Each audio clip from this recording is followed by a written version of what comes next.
the climate science is completely clear. Adaptation needs to play a central role alongside mitigation. And that's why we started this evaluation, which looks at how the GCF can contribute to adaptation interventions. The overarching question for this evaluation is how the GCF contributes to a paradigm shift in adaptation.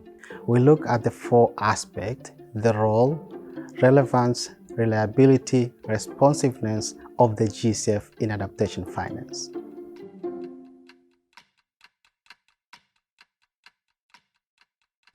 Coming from a developing country myself and coming from Africa, where we are most impacted, adaptation is the reality that we face on a day-to-day basis.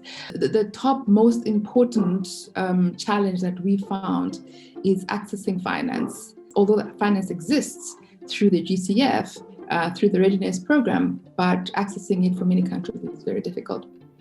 The delivery of adaptation finance is challenged by the GCF lengthy review and processing time.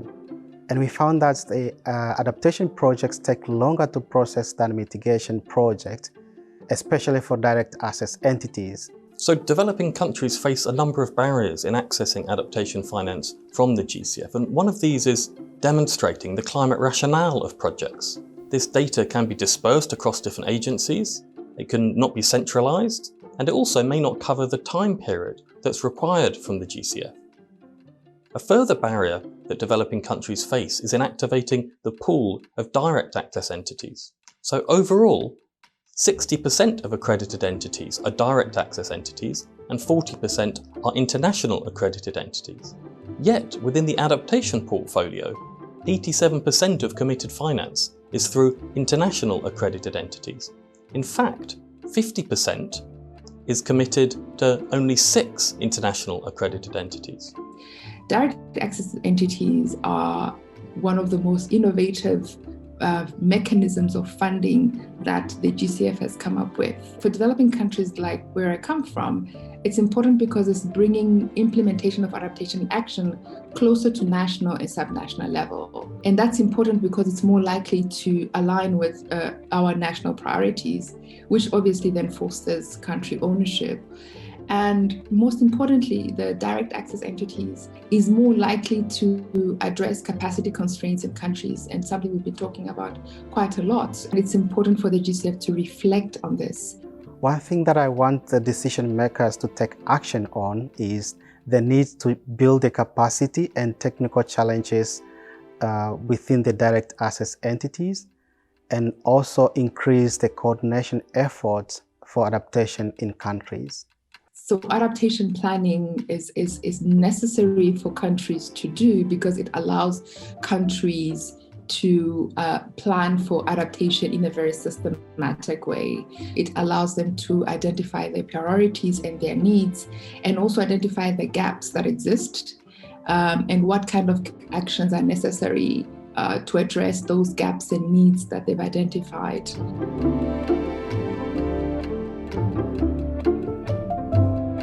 In recent years, the GCF has committed around $1 billion a year to mitigation and around $500 million a year to adaptation.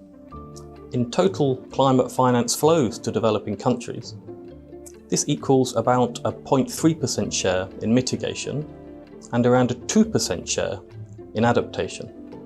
So the GCF plays a greater role in adaptation finance than in mitigation finance to developing countries.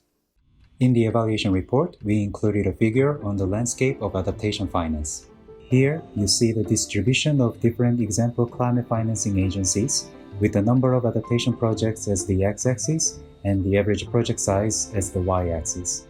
We observed that the GCF funds fewer larger projects than other dedicated climate funds, shown here in Group 1, but these are smaller than those supported by multilateral development banks, represented here by the World Bank in Group 3. On one hand, the climate funds besides the GCF are mainly supporting small-scale research and/or piloting projects. On the other hand, the World Bank supports a large number of large-scale replicable projects. The GCF's niche, shown here in Group 2, shows how the GCF is uniquely positioned between these two groups and therefore could play a unique role in providing resources for innovative and replicable projects. This observation is closely tied to one of our key recommendations from the evaluation report, which states that the GCF should clarify its role and vision for climate adaptation. This includes implementing methods to enhance complementarity with other climate funds and funding agencies and promoting coherence in programming.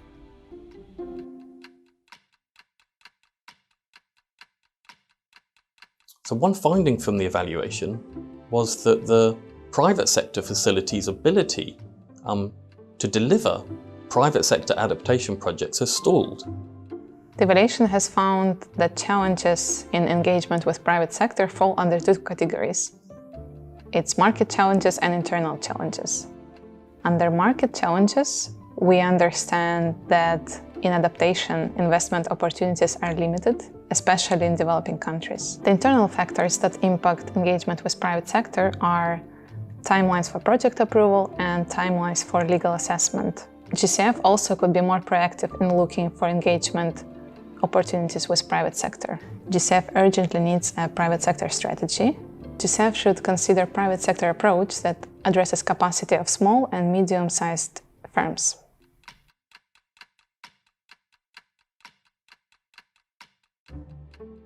We looked at innovation because ultimately the GCF wants to achieve a paradigm shift in climate finance.